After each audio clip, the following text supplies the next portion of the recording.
한국 공군의 진정한 도약을 의미하는 두 가지의 획기적인 변화, KF-21 전투기 스텔스 무장창과 해외 수출에 관한 소식입니다. 모두가 아시다시피 KF-21 전투기 개발 과정은 해결하기 불가능했을 정도로 어려운 고난들을 극복했기에 정상에 도달했을 때 더욱 감격스럽고 자랑스럽게 여겨지고 있는 대한민국 공군의 새로운 상징입니다. 과거 몇몇 고위층과 기자들은 왜 성공하지도 못할 KF-21 전투기를 만들려고 하냐며 미국산 전투기를 사서 쓰면 전혀 문제가 없다고 KF-X 프로젝트를 전적으로 반대한 적이 있었고 2021년 아직까지도 자칭 공동개발국인 인도네시아는 분담금을 내지 않고 끝까지 버티고 있습니다. 하지만 이런 난제들을 모두 이겨내고 우리만의 기술로 KF-21 전투기를 세상에 탄생시켰다는 것은 아직까지도 믿기 힘들 정도로 놀라운 성과로 평가하지 않을 수가 없습니다. 특히 KF-21 전투기를 5세대 스텔스 전투기로 5세대 스텔스 전투기의 핵심 요소로 레이더 반사 면적을 최소화시키는 RCS 감소 수치가 필수적입니다. 미래 전장에서의 생존성 확보를 위해 KF-21 전투기의 반사각 정렬 설계, 매립형 안테나와 평면 동체 스텔스 무장창 등을 포함한 극한의 저피탐 형상 설계가 적용될 것입니다. 스텔스 형상의 램 설계가 동체와 내부 덕트에 적용, 플랩에는 RAS 설계가 적용되었으며 레이돔에는 적 전투기로부터 날아온 레이더 전파가 안테나에 반사되어 돌아가는 현상을 막기 위해 주파수 선택적 투과라는 한국이 독자적으로 개발한 스텔스 신기술까지 적용되었습니다. 구독과 알림 설정을 하신다면 영상 업로드 시 바로 시청하실 수 있습니다. 완벽한 스텔스성을 위해서 이러한 저피탐 기술 적용의 노력으로 한국의 KF-21 전투기는 비슷한 기체의 크기를 가진 미국산 슈퍼호넷 전투기보다 압도적으로 낮은 레이더 탐지 방해력을 달성하였으며 KF-21 전투기에서는 넉넉한 무장창으로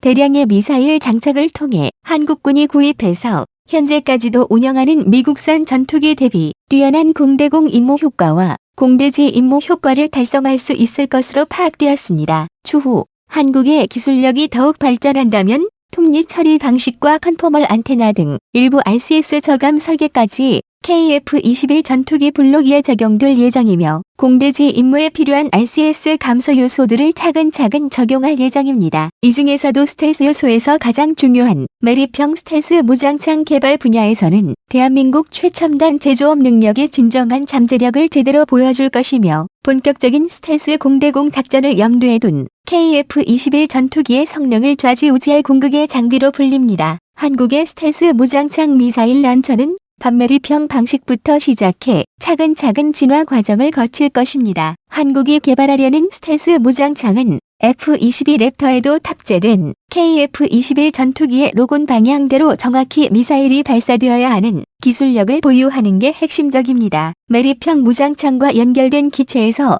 미사일이 분리된 다음 점화할 때가 미사일이 가장 불안해지는 시기이며 결속 제거와 동시에 강력한 유압을 이용해서 제트 기류를 통해서 미사일을 전달, 발사되는 미사일을 힘껏 밀어내주는 힘을 갖추는 게 스텔스 무장창 기술력의 핵심입니다. 이러한 기술력이 없다면 로곤된 위치와 잘못된 방향으로 미사일이 날아가는 문제가 생기는 것이죠. 한국 공군은 이러한 유압 방식으로 미사일을 밀어내는 매립형 로드 방식을 채택했으며 미사일을 집어넣어 스텔스 무장창으로 변경시키면 RCS 면적이 극단적으로 줄어들어 적군의 레이더가 KF-21 전투기를 탐지할 시 절대로 탐지하지 못하게 되는 진정한 5세대 스텔스 KF-X 전투기를 탄생시키게 되는 것입니다. 어서 KF-21 전투기의 해외 수출 가능성이 대폭 상승되었다는 기쁜 소식을 전해드립니다. 한국이 차세대 전투기 개발을 완료 시 전 세계 500대까지 수출 가능한 놀라운 잠재력을 보유한 상황. 대한민국이 차세대 전투기를 개발함에 따라 KF-21 전투기의 해외 수출 대상도 굉장히 주목되고 있는데요. 현재 전투기를 적극적으로 해외 수출하는 강대국은 크게 미국과 러시아 두 국가로 나뉩니다. 이 밖에도 프랑스와 유럽연합 등 전투기 기술 강대국들은 무슨 방법을 동원해서라도 해외 수출을 도전하지요. 전 세계 강대국들이 이렇게 전투기 해외 수출에 집착하는 이유는 무엇일까요? 첨단 기술의 집합체 스텔스 전투기는 말 그대로 그 국가의 무기 플랫폼의 상징으로 적용됩니다. 즉무기 수출 품목에서 가장 생산하기 어렵고 최고 단계로 분류되며 수출에 성공할 시다른 무기들과 비교조차 할 수 없는 초대박 수준의 순이익을 보장하는 것이죠. 또한 동국과는 러시아산 전투기를 주로 구매하고 서구권은 미국산 전투기를 주로 구매하는 것을 알 수 있듯 전투기 플랫폼에선 관련된 무기를 한 번이라도 구매한다면 무기 체계와 소프트웨어 체계의 속박, 어쩔 수 없이 전투기를 수출하는 국가에 100% 의존할 수밖에 없다는 점이 가장 크게 작용합니다. 만약 첨단 기술의 집합체 자국산 스텔스 전투기를 개발하지 못한다면 영원히 전투기를 외국산으로 수입하는 처지에 머물러 있는 게 냉혹한 현실이죠. 그러나 강대국 한국은 절대로 불가능하다고 이야기하던 KF-21 전투기 개발의 문제점들을 하나씩 타파하는 데 성공했고 세계에서 유례없는 발전 속도로 독자적인 전투기 플랫폼을 형성했습니다. 2020년대 세계 각지에 최신형 전투기를 개발하거나 완료하는 기종은 KF-21밖에 없으므로 KF-21 전투기가 성공적으로 개발되는 순간 전 세계에서 어마어마한 관심을 보일 것은 어떻게 봐도 당연한 사실입니다. 여러 국가들이 지금 사용 중인 노후화된 전투기를 대체하는 방식으로 합리적인 가격과 고성능을 보유한 전투기를 찾고 있으며 한국산 KF-X 전투기가 모든 충족 조건에 포함되죠. 시작은 4.5세대 전투기에서 성능 개량까지 하면 5세대 스텔스 성능까지 보여주는 숨겨진 잠재력을 가진 KF-21 전투기는 무기 무장 하드 포인트를 12개 탑재했으며 7,700kg 이상의 무기를 탑재하는 게 가능합니다. 한국에서 개발한 KGB 폭탄과 한국산 차세대 공대공 미사일 공대지 미사일, 초음속 미사일까지 탑재될 예정이며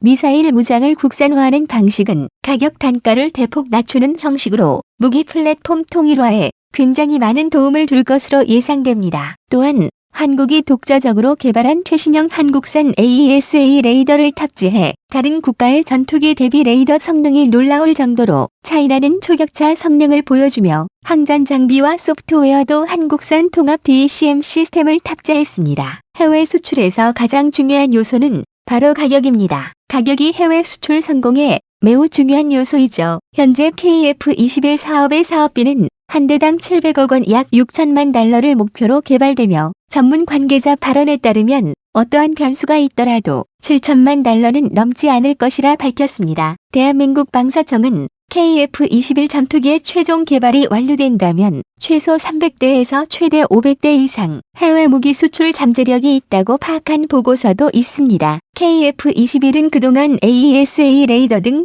4대 핵심 기술을 우리 손으로 직접 만들어냈다는 것에 큰 주목을 받았습니다. 여기에서 더 나아가 이제는 한국산 전투기에 한국산 미사일을 마음껏 장착할 수 있게 바뀌었습니다. 지금 과거를 다시 한번 들여다보면 그동안 우리가 겪었던 서름에 대한 이야기들이 하나둘씩 회자되고 있습니다. 그동안 미국에서 도입한 미국산 전투기는 도입하는 비용도 많이 들었고 정비하거나 수리하는 비용도 미국 측의 요구를 필사적으로 들어줘야 했고 오직 미국산 미사일로 새롭게 무장하거나 업그레이드하는 비용도 만만치 않았습니다. 이것은 우리 손으로 KF-21 전투기를 만들어야 했던 진정한 이유이기도 했습니다. 국방무기 칼럼 관계자는 가불 관계에서 겪었던 서름을 이제는 당하지 않아도 된다며 자신의 마음을 토로했습니다. 이제 KF-21 전투기가 만들어지면 이러한 부당한 대우는 당하지 않게 될 뿐더러 스텔스 무장창과 해외 수출까지 대한민국 국민들을 더욱 기쁘게 할 성과들이 남아 있습니다. 한민족의 독자적인 KF-21 전투기 한국산 무기 플랫폼의 탄생과 해외 수출